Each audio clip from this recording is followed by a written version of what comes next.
نحمدہ ونصلی علی رسولہ الکریم فاعوذ باللہ من الشیطان الرجیم بسم اللہ الرحمن الرحیم۔ آج ہم جس مضمون کا مطالعہ کرنے جا رہے ہیں اس کا عنوان ہے لارڈ لوتھین کا خطبہ۔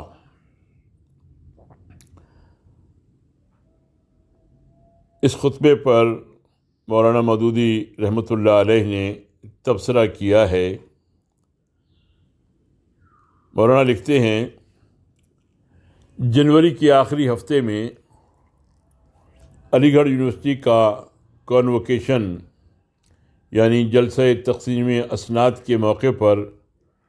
لارڈ لوتھین نے جو خطبہ دیا ہے وہ در حقیقت اس قابل ہے کہ ہندوستان کے تعلیم یافتہ جدید اور قدیم دونوں اس کو گہری نظر سے دیکھیں اور اس سے سبق حاصل کریں۔ اس خطبے میں ایک ایسا آدمی ہمارے سامنے اپنے دل و دماغ کے پردے کھول رہا ہے جس نے علوم جدیدہ اور ان کی پیدا کردہ تہذیب کو دور سے نہیں دیکھا ہے بلکہ خود اس تہذیب کی آغوش میں جنم لیا ہے اور اپنی زندگی کے 56 سال اسی سمندر کی غواصی میں گزارے ہیں۔ وہ پیدائشی اور خاندانی یورپین ہے، آکسفورڈ کا اعلیٰ تعلیم یافتہ ہے، راؤنڈ ٹیبل جیسے مشہور رسالے کا ایڈیٹر رہ چکا ہے اور قریب 21 سال سے سلطنت برطانیہ کے مہمات امور میں ذمہ دارانہ حصہ لیتا ہے۔ وہ کوئی بیرونی ناظر نہیں ہے بلکہ مغربی تہذیب کی اپنے گھر کا آدمی ہے اور وہ ہم سے بیان کرتا ہے کہ اس گھر میں اصل خرابیاں کیا ہیں، کس وجہ سے ہیں اور اس کے گھر کے لوگ اس وقت در حقیقت کس چیز کے پیاسے ہو رہے ہیں۔ ایک حیثیت سے یہ خطبہ ہمارے جدید تعلیم یافتہ لوگوں کے لیے سبق آموز ہے، کیونکہ اس سے ان کو معلوم ہوگا کہ مغربی علوم اور ان کی پیدا کردہ تہذیب نری تریاق ہی تریاق نہیں ہے بلکہ اس میں بہت کچھ زہر بھی ملا ہوا ہے۔ جن لوگوں نے اس معجون کو بنایا ہے اور صدیوں استعمال کیا وہ آج خود آپ کو آگاہ کر رہے ہیں کہ خبردار اس معجون کی پوری خوراک نہ لینا، یہ ہمیں تباہی کے کنارے پہنچا چکی ہے اور تمہیں بھی تباہ کر کے رہے گی۔ ہم خود ایک تریاق خالص کے محتاج ہیں، اگرچہ ہمیں یقین کے ساتھ معلوم نہیں مگر گمان ضرور ہوتا ہے کہ وہ تریاق تمہارے پاس موجود ہے۔ کہیں ایسا نہ ہو کہ تم اپنے تریاق کو خاک میں ملا کر ہمارے زہر آلود معجون کے مزے پر لگ جاؤ۔ دوسری حیثیت سے اس خطبے میں ہمارے علماء اور مذہبی طبقوں کے لیے بھی کافی سامان بصیرت ہے۔ اس سے وہ اندازہ کر سکیں گے کہ اس وقت جس دنیا میں وہ زندگی بسر کر رہے ہیں اس کے سامنے اسلامی تعلیمات کے کن پہلوؤں کو روشنی میں لانے کی ضرورت ہے۔ یہ دنیا کئی صدیوں سے مادہ پرستی کی تہذیب کا تجربہ کر رہی ہے اور اب اس سے تھک چکی ہے۔ صدیوں پہلے روح تحقیق اور آزادی فکر کا جو تریاق ہم نے اہل فرنگ کو باہم پہنچایا تھا اس کو خود انہوں نے محض نادانستگی میں لامذہبی اور مادیت کے زہر سے آلودہ کر دیا اور دونوں کی آمیزش سے ایک نئی تہذیب کی معجون تیار کی۔ اس معجون کا تریاق اپنے زور سے انہیں ترقی کے آسمان پر اٹھا لے گیا مگر اس کا زہر بھی برابر اپنا کام کرتا رہا، یہاں تک کہ اب اس تریاق پر زہر کا اثر پوری طرح غالب ہو چکا ہے۔ اس کے تلخ نتائج کو خوب اچھی طرح بھگت لینے کے بعد اب وہ پھر تریاق کی مزید خوراک کے لیے چاروں طرف نظر دوڑا رہے ہیں۔ ان کو معلوم ہو چکا ہے کہ ان کی معجون میں زہریلے اجزاء کون کون سے ہیں۔ ان کو یہ بھی معلوم ہے کہ ان اجزاء کے ملنے سے ان کی زندگی پر کیا اثر پڑ رہا ہے۔ وہ اب یہ بھی صاف طور پر محسوس کر رہے ہیں کہ ان اثرات کو دور کرنے کے لیے کس قسم کا تریاق انہیں درکار ہے، مگر صرف یہ بات ان کو معلوم نہیں کہ جس تریاق کے وہ طالب ہیں وہ اسلام کے سوا دنیا میں اور کسی کے پاس نہیں ہے، اور یہ آخری خوراک بھی ان کو اسی دواخانے سے ملے گی جہاں سے پہلی خوراک ملی تھی۔ اس مرحلے پر پہنچ جانے کے بعد بھی اگر وہ تریاق کے لیے بھٹکتے رہیں اور اسے نہ پا کر زہر سے ساری دنیا کو مسموم کیے چلے جائیں تو اس گناہ عظیم میں ان کے ساتھ علماء اسلام بھی برابر کے شریک ہوں گے۔ علماء کے لیے اب یہ وقت نہیں ہے کہ وہ الہیات اور معبود طبیعات اور فقہی جزیات کی بحثوں میں لگے رہیں۔ رسول اللہ صلی اللہ علیہ وسلم کو علم غیب تھا یا نہ تھا، خدا جھوٹ بول سکتا ہے یا نہیں، رسول کا نذیر ممکن ہے یا نہیں، ایصال ثواب اور زیارت قبور کی شرعی حیثیت کیا ہے، آمین بالجہر و رفع یدین کیا جائے یا نہ کیا جائے، مسجد میں ممبر و محراب کے درمیان کتنا فاصلہ رکھا جائے، یہ اور ایسے ہی 20 مسائل جن کو طے کرنے میں آج ہمارے پیشوایان دین اپنی ساری قوت ظاہر کر رہے ہیں، دنیا کے لیے کوئی اہمیت نہیں رکھتے، اور ان کے طے ہو جانے سے ہدایت و دلالت کی اس عظیم الشان لڑائی کا تصفیہ نہیں ہو سکتا جو اس وقت تمام عالم میں چھڑی ہوئی ہے۔ آج اصلی ضرورت ان مسائل کے سمجھنے کی ہے جو ناخدا شناسی اور لادینی کی بنیاد پر علم اور تمدن کے صدیوں تک نشو و نما پاتے رہنے سے پیدا ہو گئے ہیں۔ ان کی پوری تشخیص کر کے اصول اسلام کے مطابق ان کا قابل عمل حل پیش کرنا وقت کا اصلی کام ہے۔ اگر علماء اسلام نے اپنے آپ کو اس کام کا اہل نہ بنایا اور اسے انجام دینے کی کوشش نہ کی تو یورپ اور امریکہ کا جو حشر ہوگا سو ہوگا، خود دنیا اسلام بھی تباہ ہو جائے گی، کیونکہ وہی مسائل جو مغربی ممالک کو درپیش ہیں تمام مسلم ممالک اور ہندوستان میں پوری شدت کے ساتھ پیدا ہو چکے ہیں، اور ان کا کوئی صحیح حل بہم نہ پہنچنے کی وجہ سے مسلم اور غیر مسلم سب کے سب ان لوگوں کے الٹے سیدھے نسخے استعمال کرتے چلے جا رہے ہیں جو خود بیمار ہیں۔ اب یہ معاملہ صرف یورپ اور امریکہ کا نہیں بلکہ ہمارے اپنے گھر اور ہماری آئندہ نسلوں کا ہے۔ ان وجوہ سے ہم چاہتے ہیں کہ ہمارے جدید تعلیم یافتہ حضرات اور علماء دونوں لارڈ لوتھین کے اس خطبے کو غور سے ملاحظہ کریں۔ بیچ میں حسب ضرورت ہم مطالب کی تشریح کرتے جائیں گے تاکہ مغز کلام تک پہنچنے میں مزید سہولت ہو۔ لارڈ لوتھین اپنی بحث کی ابتدا اس طرح کرتے ہیں: ایک اور امر نطقی طلب ہے جس کی طرف آج میں آپ کی توجہ منعطف کرانا چاہتا ہوں۔ کیا ہندوستان دور جدید کی سائنٹیفک اور عقلی تعلیم کے شدید نقصان سے بچ سکتا ہے جس میں یورپ اور امریکہ آج کل مبتلا ہیں؟ مغرب میں حکمت جدید سے دو بڑے نتیجے رونما ہوئے ہیں۔ ایک طرف تو اس نے فطرت اور اس کی طاقتوں پر انسان کی دسترس کو بہت زیادہ وسیع کر دیا ہے، دوسری طرف اس نے یونیورسٹیوں کے تعلیم پائے ہوئے لوگوں میں اور عموماً ساری دنیا میں متوارث مذہب کے اقتدار کو کمزور کر دیا۔ دنیا جدید کی کم از کم آدھی خرابیاں انہی دو اسباب سے پیدا ہوئی ہیں۔ تہذیب یافتہ آدمی ان طاقتوں کے نشے سے چور ہو گیا ہے جو سائنس نے اس کو فراہم کر دی ہیں، مگر اس نے علم اور تمدن کی ترقی کے ساتھ اخلاص میں مساوی ترقی نہیں کی جو اس بات کی ضامن ہو سکتی تھی کہ یہ طاقتیں انسان کی تباہی کی بجائے اس کی بھلائی کے لیے استعمال ہوں۔ اس تمہید میں فاضل خطیب نے دراصل انسانی تہذیب و تمدن کے بنیادی مسئلے کی طرف اشارہ کیا ہے۔ سائنس مجرد سائنس ہونے کی حیثیت سے اس کے سوا کچھ نہیں ہے کہ وہ تحقیق، اجتہاد اور تلاش اور تجسس کی ایک لگن ہے جس کی بدولت انسان کو عالم طبیعی کی چھپی ہوئی قوتوں کا حال معلوم ہوتا ہے اور ان سے کام لینے کے ذرائع فراہم کرتا ہے۔ اس علم کی ترقی سے جو نئی طاقتیں انسان کو حاصل ہوتی ہیں ان کو جب وہ اپنی روزمرہ کی زندگی میں استعمال کرنے لگتا ہے تو یہ تمدن کی ترقی کہلاتی ہے۔ لیکن دونوں چیزیں بجائے خود انسان کی فلاح کی ضامن نہیں ہیں۔ یہ جس طرح فلاح کی موجب ہو سکتی ہیں اسی طرح تباہی کی موجب بھی ہو سکتی ہیں۔ ہاتھ سے کام کرنے کے بجائے اگر انسان مشین سے کام کرنے لگا، جانوروں پر سفر کرنے کے بجائے اگر ریل اور موٹر اور بحری ہوائی جہاز پر دوڑنے لگا، ڈاک چوکی کے بجائے اگر تار برقی اور لاسکی سے خبر رسانی ہونے لگی تو اس کے معنی یہ نہیں ہے کہ انسان پہلے سے زیادہ خوشحال ہو گیا۔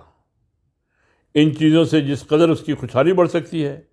اسی قدر اس کی مصیبت اور تباہی بھی بڑھ سکتی ہے، کیونکہ جس دور تمدن میں انسان کے پاس صرف تیر و شمشیر کے آلات تھے، اس کے مقابلے میں وہ تمدن بدرجہ زیادہ مہلک ہو سکتا ہے جس میں اس کے پاس مشین گنیں اور زہریلی گیسیں، ہوائی جہاز اور تحت البحر کشتیاں ہوں۔ ترقی، علم و تمدن کے موجب فلاح یا موجب ہلاکت ہونے کا تمام تر انحصار اس تہذیب پر ہے جس کے زیر اثر علوم و فنون اور تمدن حضارات کا ارتقاء ہوتا ہے۔ ارتقاء کا راستہ انسانی مساعی کا مقصد اور حاصل شدہ طاقتوں کا مصرف متعین کرنے والی چیز دراصل تہذیب ہے۔ یہی انسان اور انسان کے باہمی تعلق کی نوعیت طے کرتی ہے۔ یہی اجتماعی زندگی کے اصول اور شخصی، قومی اور بین الاقوامی معاملات کے اخلاقی قوانین بناتی ہے، اور فی الجملہ یہی چیز انسان کے ذہن کو اس امر کا فیصلہ کرنے کے لیے تیار کرتی ہے کہ علم کی ترقی سے جو طاقتیں اس کو حاصل ہوں، انہیں اپنے تمدن میں کس صورت سے داخل کرے، کس مقصد کے لیے، اور کس طرح ان کو استعمال کرے۔ مختلف استعمالات میں سے کن کو ترک اور کن کو اختیار کرے۔ عالم طبعی یعنی فزیکل ورلڈ کے مشاہدات اور قوانین طبعی کی معلومات بجائے خود کسی اعلیٰ تہذیب کی بنیاد نہیں بن سکتے، کیونکہ ان کی رسل تو انسان کی حیثیت ایک ذی عقل حیوان سے زیادہ نہیں ہے۔ ان کی مدد سے صرف وہی نظریہ حیات قائم کیا جا سکتا ہے جو مادہ پرستوں کا نظریہ ہے، یعنی یہ کہ انسان کے لیے زندگی بس یہی دنیا کی زندگی ہے۔ اس زندگی میں اپنی حیوانی خواہشات کو زیادہ سے زیادہ کمال کے ساتھ پورا کرنا اس کا منتہائی مقصود ہے، اور کائنات میں جو تنازع للبقاء اور انتخاب طبیعی اور بقائے اصلاح کا قانون جاری ہے، اس سے ہم آہنگ ہو جانا اور گرد و پیش کی تمام مخلوقات کو کچل کر خود سب پر غالب ہو جانا ہی طاقت کا اصل مصرف ہے۔ یورپ نے جو تہذیب اختیار کی وہ اسی نظریہ حیات پر مبنی تھی، اور اس کا نتیجہ یہ ہوا کہ علم اور تمدن کی ترقی نے انسان کو جس قدر طاقتیں باہم پہنچائی، وہ سب انسانیت کی فلاح کے بجائے اس کی تباہی کے راستے میں صرف ہونے لگی۔ اب خود یورپ والوں کو محسوس ہونے لگا ہے کہ ان کو حیوانی تہذیب سے بلند تر ایک انسانی تہذیب کی ضرورت ہے، اور اس تہذیب کی اساس مذہب کے سوا اور کوئی چیز نہیں بن سکتی۔ آگے چل کر لارڈ لوتھین فرماتے ہیں، سائنٹیفک اسپرٹ و روح تحقیق نے یہ تو ضرور کیا کہ رفتہ رفتہ پرانے توہمات کو دور کر دیا، علم کے دائرے کو پھیلا دیا، اور اس طرح مردوں اور عورتوں کو ان بہت سی قیود سے آزاد کر دیا جن میں وہ پہلے جکڑے تھے، مگر اس کے ساتھ اس نے یہ بھی کیا کہ انسان کو روحانی اور مذہبی صداقت کا شدت کے ساتھ حاجت مند بنا کر چھوڑ دیا، اور اس صداقت تک پہنچنے کا کوئی راستہ فراہم نہ کیا۔ اکثر اہل مغرب کا یہ حال ہے کہ وہ بچوں کی طرح تیز رفتاری اور عجوبہ گری اور حواس کی لذتوں کے شوق میں منہمک ہیں۔ سادہ زندگی بسر کرنے کی صلاحیت ان سے سلب ہو گئی، اور عملاً ان کا کوئی ربط اس لامحدود ازلی و ابدی حقیقت سے باقی نہیں رہا جسے مذہب پیش کرتا ہے۔ مذہب جو انسان کا ناگزیر رہنما اور انسانی زندگی کو اخلاقی مقصد، شرف اور معنویت حاصل ہونے کا واحد ذریعہ ہے، اس کے اقتدار میں زوال آ جانے کا نتیجہ ہم یہ دیکھ رہے ہیں کہ مغربی دنیا ان سیاسی مسلکوں کی گرویدہ ہو گئی ہے جو نسلی یا طبقاتی بنیادوں پر قائم ہیں، اور سائنس کی صورت پر ایمان لے آئی ہیں جو محض مادی ترقی کو منتہائی مقصود قرار دیتی اور زندگی کو روز بروز پیچیدہ اور گراں بار بنائے چلی جاتی ہے۔ پھر یہ بھی اس کا نتیجہ ہے کہ آج یورپ کے لیے اپنی روح اور اپنی زندگی میں اس اتحاد کا پیدا کرنا دشوار ہو رہا ہے جو اس کو موجودہ دور کی سب سے بڑی مصیبت نیشنلزم سے نجات دلائے۔ اس کے بعد لارڈ لوتھین نے ہندوستان کے جدید تعلیم یافتہ لوگوں کے سامنے یہ سوال پیش کیا ہے، کیا ہندوستان کے دو بڑے مذہب ہندوازم اور اسلام جدید دور کی تنقیدی اور تحقیقی روح کا مقابلہ مغرب کی مذہبی عصبیت کی بنسبت زیادہ کامیابی کے ساتھ کر سکیں گے؟ یہ اہم ترین سوال ہے، اور اگر ہندوستان کو ان مصائب سے بچانا ہے جو مغرب پر نازل ہو چکے ہیں، تو اس ملک کے علمی اور مذہبی لیڈروں کو اسی سوال پر توجہ مرکوز کر دینی چاہیے۔ اس میں تو شک نہیں کہ روح تحقیق رفتہ رفتہ تو توہم اور جاہلیت کے ان عناصر کو فنا کر دے گی جو اب تک ہندوستان کے عوام میں پھیلے ہوئے ہیں، اور یہ بہت اچھا ہوگا۔ مگر کیا یہ چیزیں دونوں مذہبوں کے اصول اخلاق اور روحانیت کو بھی ان لوگوں کے دل و دماغ سے نکال دے گی جو آگے چل کر ہندوستان کی سیاسی، تمدنی اور صنعتی زندگی کے لیڈر بننے والے ہیں؟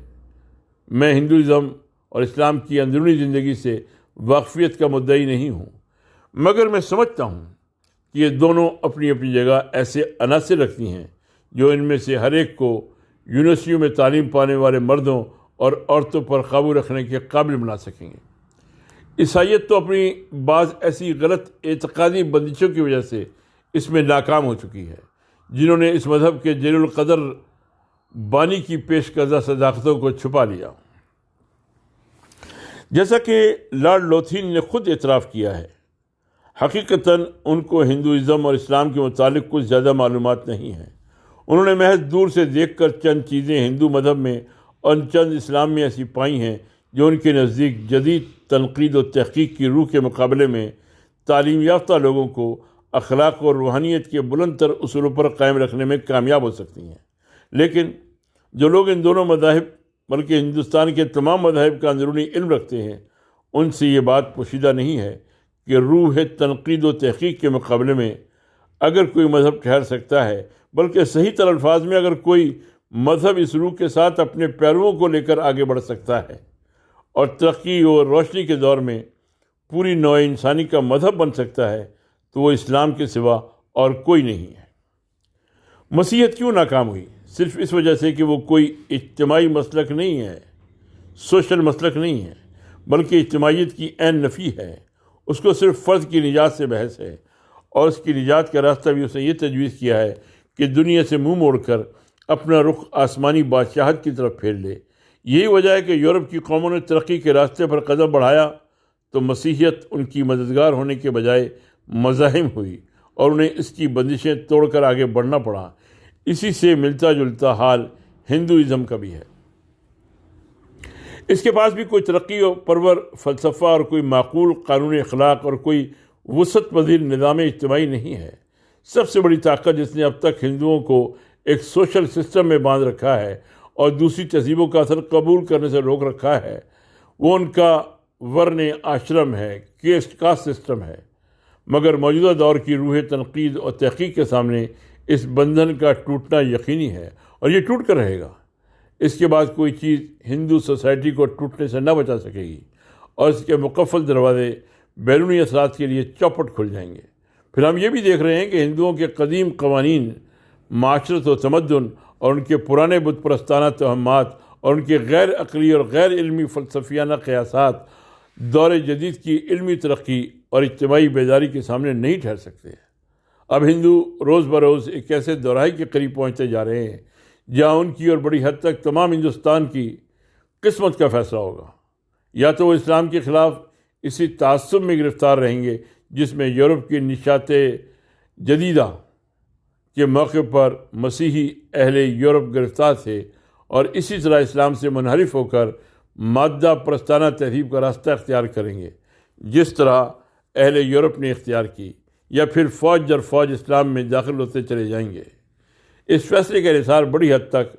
مسلمانوں اور خصوصاً ان کے قدیم و جدید تعلیم یافتہ لوگوں کے طرز عمل پر ہے۔ اسلام اپنے نام سے تو کوئی معجزہ نہیں دکھا سکتا۔ اس کے اصول اگر محض کتاب میں لکھے رہیں تو ان سے بھی کسی معجزے کا صدور ممکن نہیں ہے۔ جس انتشار اور بے عملی کی حالت میں مسلمان اس وقت مبتلا ہیں، جو جمود ان کی علماء پر طاری ہے، اور جس زنانہ انفعال و تعثر کا اظہار ان کی نئی تعلیم یافتہ نسلوں سے ہو رہا ہے، اس سے ہندوستان کی روح کو فتح کرنا تو درکنار، یہ بھی توقع نہیں کی جا سکتی کہ اسلام کے نام لیوا خود اپنی جگہ ہی پر قائم رہ جائیں گے۔ انقلاب کے تیز رو سیلاب میں کسی جماعت کا ساکن کھڑا رہنا غیر ممکن ہے۔ یا اس کو رو میں بہنا پڑے گا، یا پوری مردانگی کے ساتھ اٹھ کر سیلاب کا منہ پھیر دینا ہوگا۔ یہ دوسری صورت صرف اسی طرح رونما ہو سکتی ہے کہ اول تو عام مسلمانوں کی اخلاقی حالت درست کی جائے اور ان میں اسلامی زندگی کی روح پھونک دی جائے، دوسرے علماء اسلام اور نئے تعلیم یافتہ مسلمان مل کر اصول اسلام کے مطابق زندگی کے جدید مسائل کو سمجھیں اور علمی و عملی دونوں صورتوں میں ان کو اس طرح حل کر کے بتائیں کہ اندھے متعصبین کے سوا ہر معقول انسان کو تسلیم کرنا پڑ جائے کہ ایک ترقی پذیر تمدن کے لیے اسلامی تہذیب کے سوا اور کوئی اساس صحیح اور بے عیب نہیں ہو سکتی۔ ہندوستان میں مذہب اور سائنس کی ندا کا وہ تصور اب تک چلا جا رہا ہے جو یورپ میں اب سے 50-60 برس پہلے تھا، لیکن یورپ میں نقشہ بدل چکا ہے اور یورپ کا پس خوردہ کھانے والے ہندوستان میں بھی ان قریب نقشہ بدلنے والا ہے۔ لہذا وہ وقت قریب آ رہا ہے جب مذہب کے خلاف کم از کم علمی اور عقلی حیثیت سے یہ تعصب باقی نہ رہے گا، بشرطے کہ ہم اس وقت سے فائدہ اٹھانے کے لیے پہلے سے تیار ہوں۔ اس حقیقت کی طرف لارڈ تھین نے مختصر الفاظ میں یوں اشارہ کیا ہے: 60 برس پہلے سائنس اور مذہب میں ایسا معرکہ جاری تھا جس کے ختم ہونے کی توقع نہ تھی۔ زندگی کے روحانی تصور اور مشینی تصور کے درمیان ایسی جنگ برپا تھی جس کے متعلق شبہ ہوتا تھا کہ دونوں میں سے کسی ایک کی موت سے پہلے ختم نہ ہوگی، مگر آج دونوں فریقوں نے ڈگے ڈال دی ہیں۔ نہ سائنسدار اور نہ دیندار، دونوں میں سے کوئی بھی آج اس تحکم کے ساتھ یہ دعویٰ نہیں کرتا کہ اس نے کائنات کا معمہ حل کر لیا ہے، بلکہ در حقیقت دل میں دونوں کے یہ شبہ پیدا ہو چکا ہے کہ آیا وہ اس معمے کے متعلق کچھ جانتے بھی ہیں یا نہیں۔ لہذا اب ایک ایسے امتزاج کا امکان ہو چکا ہے جو تحقیق علمی کے نئے نئے زور و شور میں غیر ممکن نظر آتا تھا۔ لارڈ لوتھین بہرحال مذہب کے مسیحی تصور سے آزاد نہیں ہیں، اور مذہب کا وہ عقلی تصور ان تک پہنچا ہی نہیں ہے جو اسلام نے پیش کیا ہے۔ اس لیے وہ زیادہ سے زیادہ صرف یہی سوچ سکتے ہیں کہ مذہب اور سائنس میں اب کوئی امتزاج ہو سکتا ہے، لیکن ہم مذہب اور سائنس کے امتزاج کو بے معنی سمجھتے ہیں۔ ہمارے نزدیک تو حقیقی مذہب وہ ہے جو سائنس کی روح اس کی رہنما طاقت بن جائے۔ اسلام در حقیقت ایسا ہی مذہب ہے، اور آج اس کو سائنس کی روح بننے سے اگر کوئی چیز روکے ہوئے ہے تو اس کا اپنا اندرونی نقص نہیں ہے، بلکہ اس کے علمبرداروں کی غفلت اور موجودہ سائنس کے علمبرداروں کا جہل اور جاہلانہ تعصب ہے۔ یہ دو اسباب دور ہو جائیں، پھر یہ سائنس کے قالب میں جان ہی بن کر رہے گا۔ آگے چل کر فاضل خطیب نے اس امر پر بحث کی ہے کہ موجودہ دور کی علمی بیداری اور عقلی تنقید کے سامنے کسی قسم کا مذہب ٹھہر سکتا ہے یا کسی قسم کا مذہب ٹھہر سکتا ہے؟ انسان اس روشنی کے عہد میں جس مذہب کا طلبگار ہے اس کی خصوصیات کیا ہونی چاہیے، اور اس وقت انسان کی اصلی حاجات کیا ہیں جن کے لیے وہ مذہب کی رہنمائی ڈھونڈ رہا ہے، یہ اس خطبے کا سب سے زیادہ قابل توجہ حصہ ہے۔ اگر میں صورتحال کا غلط اندازہ نہیں کر رہا ہوں تو یہ حقیقت ہے کہ جو امتحان اس وقت مذہب کو درپیش ہے، اس سے وہ صرف اسی صورت میں کامیابی کے ساتھ گزر سکتا ہے جبکہ نوخیز نسل اس کی اندرونی نظام کی جانچ پڑتال کر کے اس امر کا پورا اطمینان کر لے کہ زندگی میں جن عملی مسائل اور جن پریشانیوں اور پیچیدگیوں سے اس کو سابقہ پڑ رہا ہے، ان کا بہترین حل اس مذہب میں موجود ہے۔ شخصی مذہب کا دور اب گزر چکا ہے، محض جذباتی مذہب کی بھی اب کسی کو حاجت نہیں۔ اس قسم کے مذہب کا زمانہ بھی اب نہیں رہا جو فرد کو صرف اس حد تک تسلی اور سہارا دے سکتا ہو کہ اس کے اخلاقی طرز عمل کے لیے کچھ ہدایت دے دے اور ایک ایسی نجات کی امید دلا دے جس کا حال مرنے کے بعد ہی کھل سکتا ہے۔ موجودہ زمانے کا سائنٹیفک آدمی تو ہر چیز کو، حتیٰ کہ خود صداقت کو بھی بین نتائج کی کسوٹی پر پرکھ کر دیکھنا چاہتا ہے۔ اگر اس کو مذہب کا اتباع کرنا ہے تو وہ مطالبہ کرتا ہے کہ مذہب اس کو یہ بتائے کہ اس کی زندگی کے عملی مسائل کا اپنے پاس کیا حل رکھتا ہے۔ بہت سے جنموں کے بعد آخر کار نروان حاصل ہونے کی امید یا موت کے دروازے سے گزر جانے کے بعد آسمانی بادشاہت میں پہنچ جانے کی توقع ایسی چیز نہیں ہے کہ صرف اسی کی بنیاد پر وہ مذہب کو قبول کرے۔ اس کی فلسفیانہ جستجو کے لیے مذہب کو سب سے پہلے تو وہ کلید فراہم کرنی چاہیے جس سے وہ کائنات کے معمے کا کوئی قابل اطمینان حل پا سکے، پھر اسے ٹھیک سائنٹیفک طریقے پر علت اور محلول سبب اور نتیجے کا بین تعلق ثابت کرتے ہوئے یہ دکھانا چاہیے کہ انسان ان طاقتوں کو کس طرح قابو میں لائے جو اس وقت بے قابو ہو کر نوع انسانی کو فائدہ پہنچانے کے بجائے تباہ کر دینے کی دھمکیاں دے رہی ہیں، اور کس طرح وہ بے روزگاری، غیر معقول عدم مساوات، ظلم و ستم، معاشی لوٹ، جنگ اور دوسری اجتماعی خرابیوں کا انسداد کرے اور افراد کی باہمی کشمکش اور خاندانی نظام کی برہمی کو کس طرح روکے، جس نے انسان کی مسرتوں کا خاتمہ کر دیا ہے۔ انسان آج صرف اس وجہ سے مذہب کی طرف دیکھ رہا ہے کہ سائنس نے اس کی مشکلات کو حل کرنے کے بجائے اور زیادہ بڑھا دیا ہے، اس لیے وہ مذہب سے اپنے شکوک اور اپنی مشکلات کا حل طلب کرنے میں اتنا بے چین ہے جتنا اس سے پہلے کبھی نہ تھا۔ اب اگر مذہب اپنے مقام کی حفاظت اور اپنے کھوئے ہوئے میدان کی بازیافت چاہتا ہے تو اسے ان سوالات کا روحانی مگر سائنٹیفک جواب دینا چاہیے، جس کی صحت کو نتائج کے معیار پر اسی دنیا میں جانچا اور پرکھا جا سکے، موت کے بعد دوسری دنیا پر نہ اٹھا رکھا جائے۔ ہم اہل مغرب جانتے ہیں کہ یہ سب سے بڑا سوال ہے جو ہمارے اس دور میں سامنے آیا ہے۔ کیا آپ ہندوستان میں اس کا جواب دے سکتے ہیں؟ لارڈ لوتھین کی تقریر کا یہ حصہ پڑھتے وقت بالکل ایسا معلوم ہوتا ہے جیسے کوئی پیاسا ہے جسے پانی کا علم تو نہیں، مگر وہ اپنی پیاس کی کیفیات کو ٹھیک ٹھیک محسوس کر رہا ہے اور بتاتا جاتا ہے کہ میرے جگر کی آگ کوئی ایسی چیز مانگتی ہے جس میں یہ صفات موجود ہوں۔ اگر پانی اس کے سامنے لا کر رکھ دیا جائے تو اس کی فطرت فوراً پکار اٹھے گی کہ جس چیز کا وہ پیاسا ہے وہ یہی چیز ہے، اور لپک کر اسے منہ سے لگا لے گا۔ یہ حال صرف ایک لارڈ لوتھینی کا نہیں ہے، بلکہ یورپ اور امریکہ اور تمام دنیا میں جو لوگ موجودہ تہذیب و تمدن کی گرمی سے خوب تپ چکے ہیں اور فلسفہ و سائنس کے صحرا میں کنارے کی شادابیوں سے گزر کر وسط کی بے آب و گیا پہنائیوں تک پہنچ چکے ہیں، ان سب کو آج یہی پیاس محسوس ہو رہی ہے۔ سب انہی صفات کی ایک چیز مانگ رہے ہیں جن کا ذکر لارڈ لوتھین نے کیا ہے، اور ان سب کا یہی حال ہے کہ پانی کا نام نہیں جانتے، یہ بھی نہیں جانتے کہ وہ کہاں پایا جاتا ہے، مگر رہ رہ کر پکارتے ہیں کہ جگر کی آگ بجھے جس سے جلد وہ شے لا۔ پانی کا نام انہوں نے سنا تو ضرور ہے، مگر اس کے نام سے یہ محض اس لیے گھبراتے ہیں کہ اصل شے کو انہوں نے خود دیکھا نہیں ہے، اور اپنے جاہل و متعصب اسلاف سے سنتے یہی چلے آ رہے ہیں کہ خبردار پانی کے پاس نہ پھٹکنا۔ یہ ایک بڑی زہریلی چیز کا نام ہے، لیکن اب یہ اس مرحلے پر پہنچ گئے ہیں کہ اگر نام کو چھپا کر نفس شے کو ان کے سامنے رکھ دیا جائے تو بے اختیار کہہ دیں گے ہاں ٹھیک یہی وہ چیز ہے جس کے ہم پیاسے ہیں۔ اس کے بعد جب انہیں بتایا جائے گا کہ حضرت یہ وہی پانی ہے جس کے نام سے آپ گھبراتے تھے، تو حیرت سے ان کا منہ کھلا رہ جائے گا اور کہیں گے کہ کیسا دھوکہ تھا جس میں ہم مبتلا تھے۔ موجودہ زمانے کا سائنٹیفک آدمی عیسائیت کو خوب چکھ اور پرکھ چکا ہے، اور یہ بات اس پرزور روشن کی طرح عیاں ہو چکی ہے کہ وہ اس کے مرض کی دوا نہیں ہے۔ ہندوازم اور بدھزم کے خیالی فلسفوں اور ان کی تاریخی قدامت پرستی کو دیکھ کر وہ کبھی کبھی ان سے مسحور ہو جاتا ہے، مگر سائنٹیفک تنقید و تحلیل کے پہلے ہی امتحان میں ان کی ناکامی کھل کر رہتی ہے۔ بدھ مت تو قریب قریب عیسائیت کا بھارتی ایڈیشن ہے،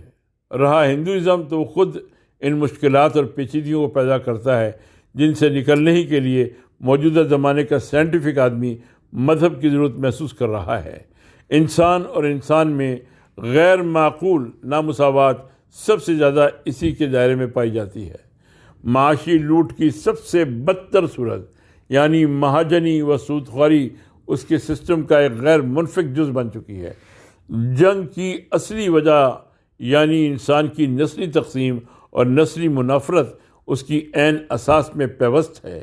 اجتماعی زندگی کے لیے جو نظام اس نے قائم کیا ہے وہ انسانوں کو ملانے والا نہیں بلکہ بے شمار طبقوں اور گوتھروں میں تقسیم کرنے والا ہے۔ اس کے قوانین معاشرت اتنے بوسیدہ ہیں کہ موجودہ علمی و عملی بیداری کے دور میں خود ہزاروں برس کے خاندانی ہندو ان قوانین کو توڑنے پر مجبور ہو رہے ہیں، کیونکہ ان کی بنیاد علم اور عقل پر نہیں بلکہ تعصبات اور توہمات پر ہے۔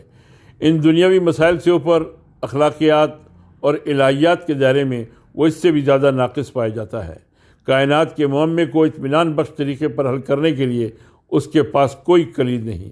اس کے عقائد اذعانی عقائد ہیں،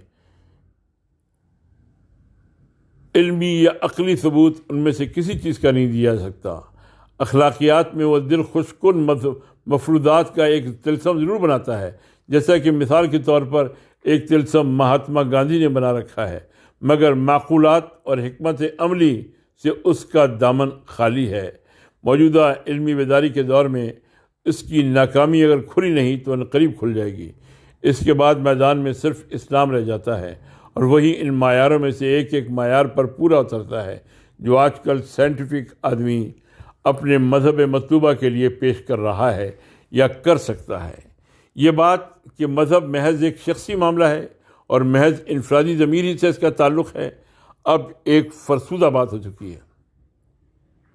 یہ 19ویں صدی کی بہت سی خام خیالیوں میں سے ایک تھی، جسے 20ویں صدی کی اس چوتھائی دہائی میں بھی ہمارے ملک کے بعض وہ قدامت پسند اب تک رٹے جا رہے ہیں جو ادعائے تجدد کے باوجود ہمیشہ دنیا سے 50 برس پیچھے چلنے کے خوگر ہیں۔ اب قریب قریب بات مسلم ہو چکی ہے کہ فرد کا تصور جماعت سے الگ نہیں کیا سکتا۔ ہر شخص دوسرے سے بے شمار چھوٹے بڑے تعلقات میں جکڑا ہوا ہے، اور سوسائٹی میں من حیث المجموعہ ایک جسم کا حکم رکھتی ہے جس میں افراد کی حیثیت زندہ جسم کے اعضاء کی سی ہے۔ مذہب کی ضرورت اگر ہے تو وہ صرف فرد کو اپنے ضمیر کے اطمینان اور اپنی نجات بعد الموت ہی کے لیے نہیں ہے، بلکہ پوری جماعت کو اپنی تنظیم اور اپنی دنیاوی زندگی کے سارے کاروبار چلانے کے لیے ہے۔ اور اگر اس چیز کی ضرورت نہیں ہے تو فرد کو بھی نہیں ہے اور جماعت کو بھی نہیں ہے۔ یہ تصور سراسر ایک طفلانہ تصور ہے کہ اجتماعی زندگی کا نظام کچھ اور ہو، اور اس نظام سے بے تعلق ہو کر افراد کے مذہبی عقائد اور ان کے مذہبی اعمال کچھ اور ہوں۔ مذہبی عقائد اور مذہبی اعمال کا کوئی ربط اگر اجتماعی زندگی سے نہ ہو تو ایسے عقائد اور اعمال محض بیکار ہیں، اور صرف بیکار ہی نہیں بلکہ ایک ایسے اجتماعی نظام میں ان کا مزمحل ہو جانا یقینی ہے جس کے دوسرے اجزاء کے ساتھ وہ انٹر ایکشن قبول نہ کرتے ہوں، وہ تعامل قبول نہ کرتے ہوں۔ لہذا دو صورتوں میں سے لا محالہ کوئی ایک ہی صورت ہو سکتی ہے، یا تو پوری جماعت کا نظام سراسر لا مذہبی ہو اور مذہب کو قطعی طور پر انسان کی زندگی سے خارج کر دیا جائے جیسا کہ اشتراکیوں کا مسلک ہے، یا پھر اجتماعی نظام پورا کا پورا مذہبی ہو اور علم اور تمدن دونوں کے لیے مذہب کو رہنما تسلیم کیا جائے جیسا کہ اسلام کا مقتضا ہے۔ پہلی صورت کا تجربہ دنیا بہت طویل مدت تک کر چکی ہے۔ اس سے وہی کڑوے پھل پیدا ہو سکتے تھے، وہی پیدا ہوئے اور وہی آئندہ بھی پیدا ہوں گے جن کا ذکر لارڈ لوتھین نے کیا ہے۔ اب دنیا کی نجات صرف دوسری صورت میں ہے، اور اس کے بروئے کار آنے کے مواقع روز بروز پیدا ہوتے جا رہے ہیں، مگر جیسا کہ پہلے کہہ چکا ہوں، ان مواقع سے فائدہ اٹھانا یا ان کو ہمیشہ کے لیے کھو دینا مسلمانوں کے ہاتھ میں ہے۔ واقعات کی رفتار دنیا کو اور دنیا کا ایک جز ہونے کی حیثیت سے ہمارے ملک کو بھی ایک ایسے مقام پر لے آئی ہے جہاں سے اس کے سفر کا رخ اسلام کی طرف بھی مڑ سکتا ہے، اور مادہ پرستی اور فساد اخلاق کے اسفل السافلین کی طرف بھی۔ طبعاً اس کا رخ ابھی تک دوسرے راستے کی طرف ہے، کیونکہ اس راستے پر دنیا ایک مدت دراز سے بڑھتی چلی آ رہی ہے۔ اگرچہ اس راستے کے ممالک دیکھ دیکھ کر وہ سہم رہی ہے اور چاروں طرف گھبرا گھبرا کر دیکھتی ہے کہ کوئی بچاؤ کی راہ بھی ہے یا نہیں، مگر بچاؤ کی راہ خود اس کی اپنی نگاہوں سے اوجھل ہے۔ وہ در حقیقت اس وقت ایسے لیڈروں کی محتاج ہے جو قوت کے ساتھ اٹھ کر اس کی نگاہوں پر سے پردہ اٹھا دیں اور اسلام کی صراط مستقیم کا واحد راہ نجات ہونا ثابت و مبرہن کر دیں۔ ایک ایسی مجاہد و مجتہد جماعت اگر مسلمانوں میں پیدا ہو جائے تو مسلمان تمام دنیا کے پیشوا بن سکتے ہیں۔ ان کو وہی مقام عزت پھر حاصل ہو سکتا ہے جس پر وہ کبھی سرفراز تھے، اور جس پر مغربی قوموں کو متمکن دیکھ کر آج ان کے منہ میں پانی بھرا چلا آ رہا ہے۔ لیکن اگر اس قوم کے جمہور اسی طرح دون ہمتی و پست حوصلگی کے ساتھ بیٹھے رہے، اگر اس کے نوجوان یوں ہی غیروں کا پس خوردہ کھانے کو اپنا منتہا کمال سمجھتے رہے، اگر اس کے علماء اپنی اپنی پرانی فقہ و کلام کی فرسودہ بحثوں میں الجھے رہے، اگر ان کے لیڈروں اور سیاسی پیشواؤں کی دلیل دینیت کا یہی حال رہا کہ لشکر غغیار کے پیچھے لگ چلنے کو مجاہدانہ عظیمت کا بلند ترین مرتبہ سمجھیں اور 20ویں صدی کے سبب سے بڑے فریب میں اپنی قوم کو مبتلا کرنا کمال دانشمندی خیال کریں، غرض اگر اس قوم کے دست و پا سے لے کر دل و دماغ تک سب کے سب تعطل یا خام کاری میں گرفتار رہیں اور اس کروڑوں کے انبوں سے چند مردان خدا بھی جہاد اور اجتہاد فی سبیل اللہ کے لیے کمر باندھ کر نہ اٹھ سکیں، تو پھر دنیا جس اسفل السافلین کی طرف جا رہی ہے، اسی طبقہ جہنم میں یہ قوم بھی دنیا کی دم کے ساتھ بندی جا گرے گی اور غضب خداوندی ایک مرتبہ پھر پکارے گی، الا بعدا لقوم الظالمین۔ یہ مضمون مولانا مودودی نے لکھا اور ترجمہ القرآن محرم سن 1357 ہجری مارچ 1938 عیسوی میں شائع ہوا۔ اللہ تعالی ہمیں اپنی ذمہ داریوں کو سمجھنے اور ان کا حق ادا کرنے کی توفیق عطا فرمائے۔ وما علینا الا البلاغ۔